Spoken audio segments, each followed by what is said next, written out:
Hi, welcome back to my podcast, When Life Gives You Lemons. Today, I wanted to discuss one of the main drivers in my life, or at least the first one I recall, which was particularly significant. And this was the search for love. From a very, very early age, I remember wanting to have that romantic relationship. This search for the ideal partner was likely driven by the media, the fairy tales, and everything around me, essentially telling me that I should find my soulmate. It was interesting, as I was growing up, that there were little girls, young girls, who were attractive to the little boys and started relationships. And that wasn't my case. At the time, I thought, well, maybe it's a thing about growing up. Like when you're older, maybe your looks improve. And I realized later that wasn't the case. Especially in my teenage years, I had crushes on boys, which unfortunately led to some bullying and laughter and jokes that I didn't find amusing at all.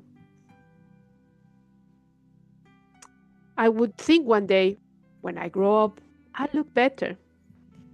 At the time, it was everything about looks, because you could see that some people who had a nicer figure or looked grown up were more popular than others who didn't. At some point, probably around 16 or 17, I realized that wasn't the case. I had friends who were very similar to me in the sense that they weren't overly curvy, didn't dress provocatively, and had all the things about, or having any of these being super attractive, and they were still getting into relationships. I started thinking that maybe it had something to do with me, especially when I learned years later that there were boys around me at that time who were attracted to me but never dared come close to me. At the time, I started calling this the invisible shield. I imagine like I was like a spaceship and you have this invisible shield that protects you from attacks. I realized that it was almost like a defense mechanism that would activate when someone tried to get close to me. I was able to have the shield down when I didn't feel like the person wanted a relationship with me and I could be open with them. But if I was attracted to them and they were attracted to me, that shield would go up. And even if I wanted to start having something with them, nothing would happen. This shield would not go down. Looking for the love of my life was almost like the search for the Holy Grail for me. Being in a relationship was one of the great motivators for me to delve into spiritual studies. I was seeking for a solution to attract what I truly wanted. Of course, this is ages before the law of attraction. Of course, there were people I had crushes on, and nothing happened. Eventually, I realized that it wasn't about physical appearance.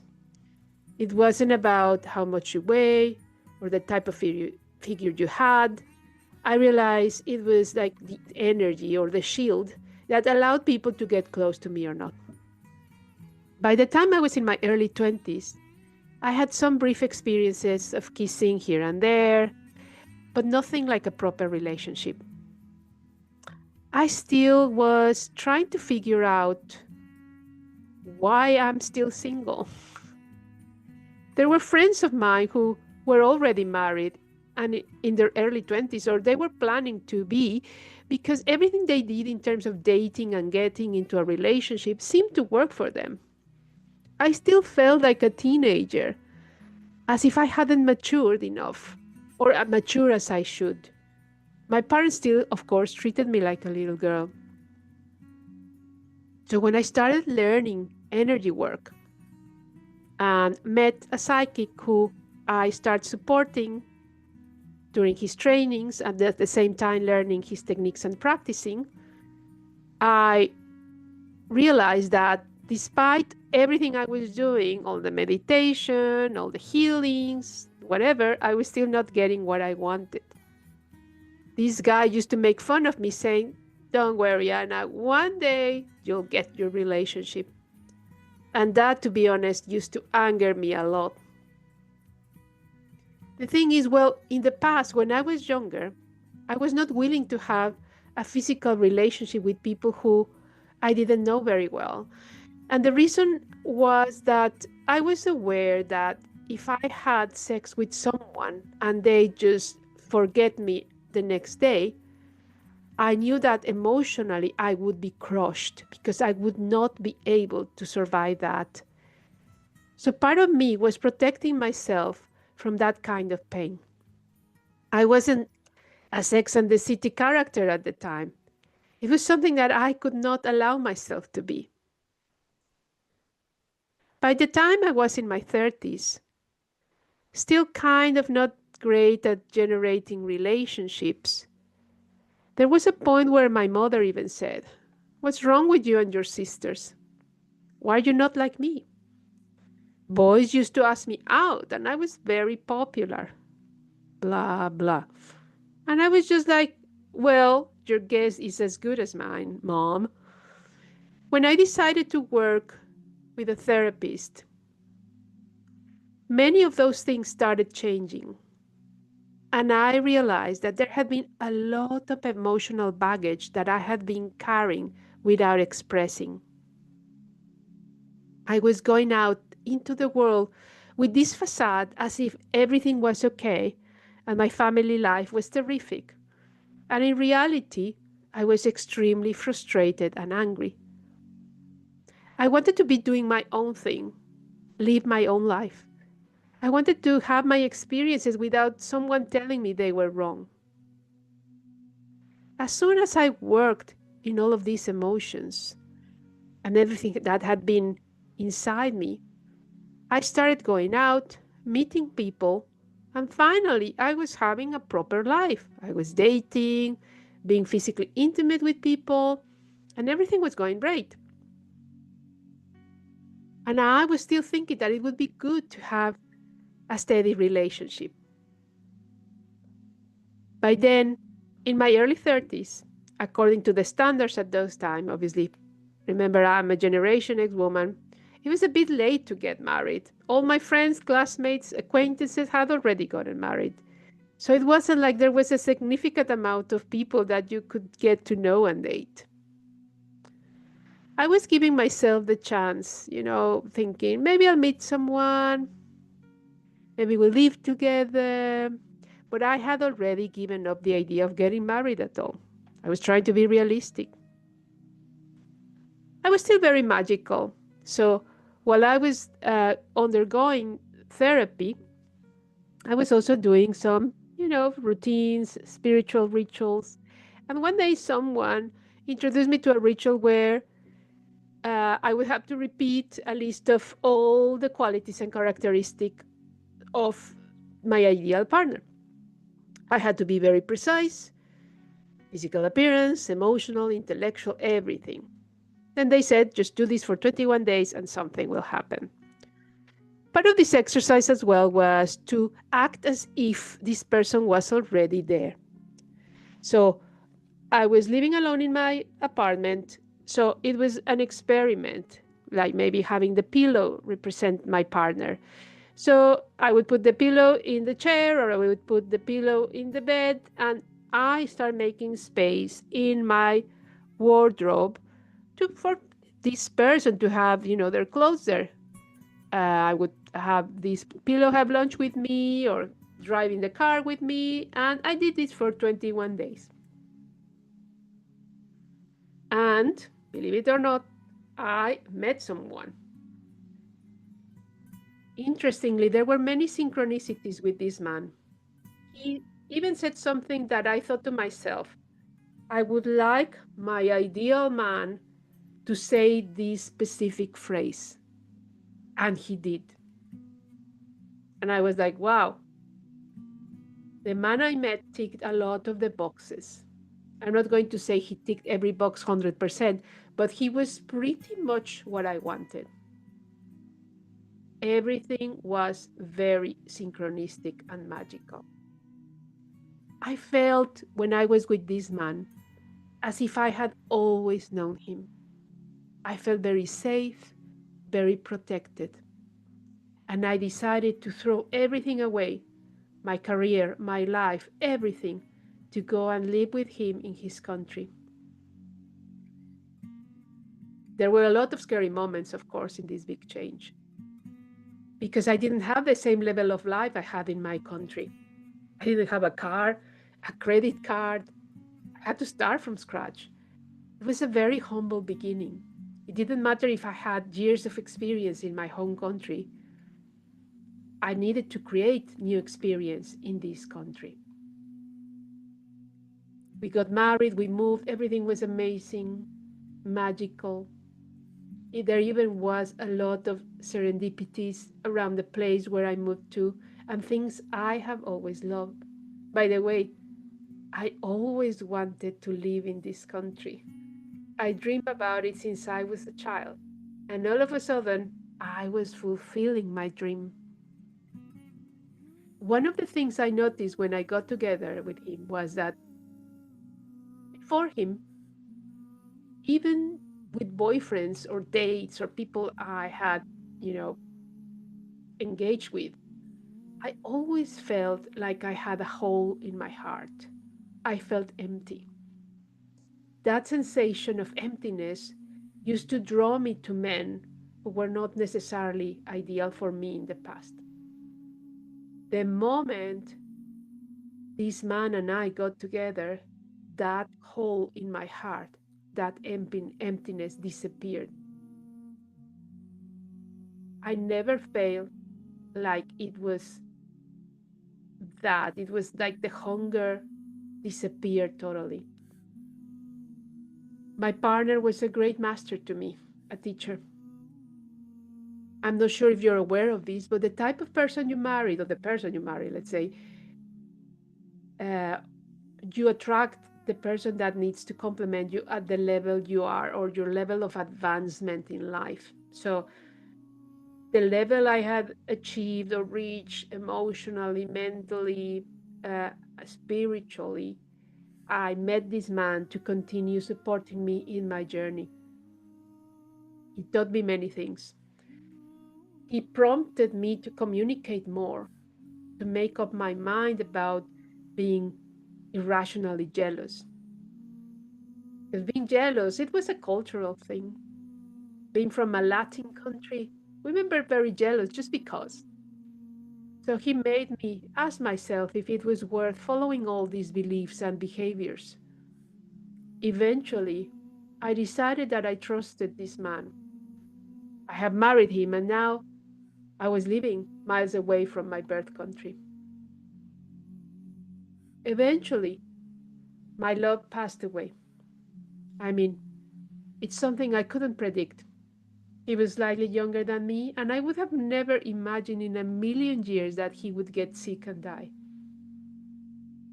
But the experience of being with him, being loved by him, he always made me aware when I was speaking badly about myself because it was something I used to do so unconsciously.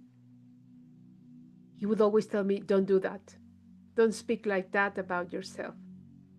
He made me realize the value I hold and the depth of his respect for me. And at the time, I thought, yeah, maybe I need to learn to love and respect myself. I feel grateful to have been able to join him on his journey. Of course, don't think it was just like, yeah, okay, it happened, he's gone, I'm good. Of course not. There was a whole grieving process that I had to go through, which I can talk about in another episode. But I remain grateful, knowing that we met so I could support him through his illness and transition, and for him to teach me self love and respect, as well as how to value myself. I am deeply grateful because he and his family were amazing and so supportive, and I knew I had done the right thing. Because, when you decide to move out of your country, leaving everything, everything could have gone wrong. But I knew this was the right decision from the beginning. And even when I was terrified, all doors opened for me from my mother and father in law, who were such beautiful souls, so supportive, like a mother and a father to me. And they are always there for us, to the extended family. And just having this experience of living with someone so full of life and so joyful, which was the total opposite of me. I was too serious back then, and he was terrific. I realize now that he was the right person for me. I didn't necessarily need to have thousands of experiences to come to that point. I'm sure that if I will be done with the topic of love, because once I achieve that goal, let's say my holy grail of having a relationship, even getting married, because that was something I had already thought was not in my cards. I was lucky enough to be in this marriage with him. But I don't close the door to having another relationship in the future. My late husband was a very special man, and I just wanted to honor his memory and the fact that, yes, you can attract the right partner for you. For me, it was about the divine timing. I knew it was about getting ready, maturely, spiritually, emotionally, and mentally to be in a relationship, as I had been in a family where I often felt like I was still 10 years old.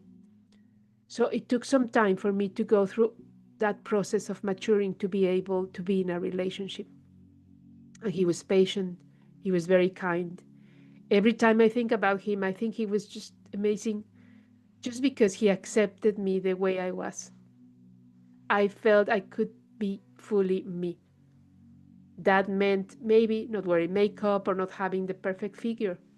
Everything was fine, was okay. And I was grateful that he appeared in my life after I had completed that process, or let's say that manifestation process. And I understand that it was the inner work I had done. At the time, it had been like 2 or 3 years that I had been working on myself, releasing all those blocked emotions or nasty memories and making peace with who I was to be able to get into that relationship.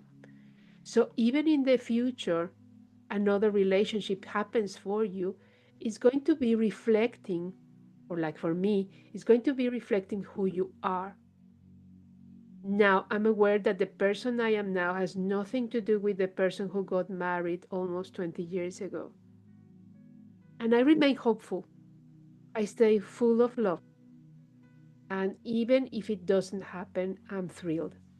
I'm incredibly grateful that this happened. And yes, every time I see good relationships and witness true love, I am reminded of that. Sometimes love doesn't look like fireworks in bed, because Hollywood and all these fairy tales, the novels, they have sold us an idea of what a relationship should look like. And when you don't have, or if you don't have the fireworks all the time, then what? And that's what many people are looking to move on to different relationships. Sometimes creating that partnership, feeling safe, and being in a loving relationship full of trust also involves chemistry and effective communication. And it's something I would have loved to do more of. And it's something I encourage everyone to do, to speak more to your partner about what you want, what you don't want, to be more trusting of your partner and your relationship. In summary, to create a relationship, start forming one with yourself. When I began that therapy process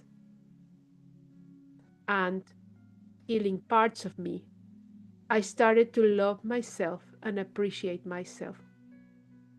Yes, I also kissed a few frogs, and that was a great learning experience because I realized when I was not giving myself enough respect or enough love. And then what that happened, I was able to move on. Otherwise, I could have gone the Sex and the City style, and that's something I didn't want to be in as well. I'm so real. Do I like the actor that played Big? Of course. I start encouraging for you to love yourself and acknowledge yourself, to be comfortable with who you are on your own before getting into a relationship. Above all, remember that communication, respect, and joy are the key ingredients for a good relationship. If you would like to contact me or collaborate on any issues related to this topic, please follow the link provided in this podcast. And thank you. I hope you enjoyed.